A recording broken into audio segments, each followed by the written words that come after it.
इसमें डिमांड करने की कोई ज़रूरत ही नहीं है। ये कानून हमारा है SRO 43 के तहत जिसकी भी जान सर्विस के दौरान जाए या जो भी मिलिटेंसी का शिकार हो उन्हें SRO 43 के तहत नौकरी मिल ही जाती है।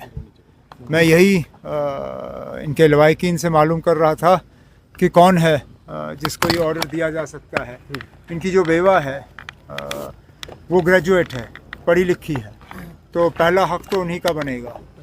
तो अब ईद के बाद जब दफ्तर खुल जाएंगे तो होम डिपार्टमेंट के तरफ से इसका केस जो है वो बन जाएगा और ये चारों जो हमारे बहादुर पुलिस के जो इस हादसे में शहीद हुए उन सब का जो है घर के लिए SRO का केस और बाकी जो रिलीफ हमें देना होगा वो हम दे देंगे। लेकिन हमारी तो ये कोशिश होनी चाहिए कि इस तरह के हादसे हो ही ना, कि इस मिलिटेंसी पे हम इस तरह काबू पाएँ कि जम्मू कश्मीर में इस तरह मातम का जो है सिलसिला ये हमेशा के लिए बंद हो जाए। सीएम साहब कहाँ कमी रह रही है, क्यों खत्म नहीं हो पा रहा? अब ये फ़िलहाल तो कहा नहीं जा सकता ये कौन थे, लेकिन अंदाज़ा ज़रूर लगाया जा सकता है क्योंकि ये पहले भी ऐसा हुआ है।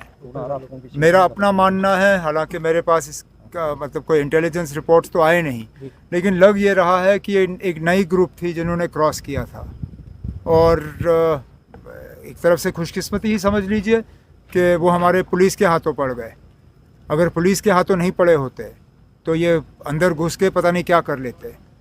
अब हमारे 4 बहादुर पुलिस के जवान जो हैं उन्होंने अपनी जान की कुर्बानी तो दी, लेकिन मुझे लगता है कि कई मासूम जानें जो हैं वो इस सिलसिले में बचा चुके हैं और आगे जो इसमें तहकीकात करनी होगी वो एजेंसियों की तरफ से तहकीकात होगी। सर क्या मानते हैं कि घाटी की जगह आप जम्मू में ये सब इन्फिल्ट्रेशन? अब ये नई बात नहीं है। पिछले 3-4 साल से आप खुद देख रहे हैं कि जम्मू के कई इलाकों में इस तरह के घटनाएं जो हैं वो देखने को मिली।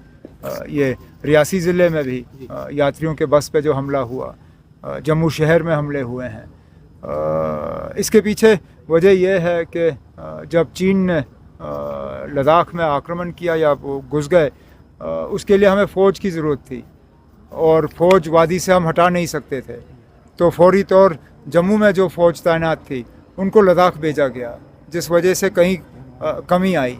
अब उस कमी को आहिस्ता आहिस्ता दुरुस्त किया जाएगा। कठुआ में सर लोगों ने सवाल किए हैं कि आपने कहा था, सरकारों ने कहा था कि 370 हटने के बाद जम्मू कश्मीर से मिलिटेंसी का खात्मा। मैं आज के मौके पे सियासी बात नहीं करूँगा, आगे कभी इस पे बात करनी होगी हम करेंगे।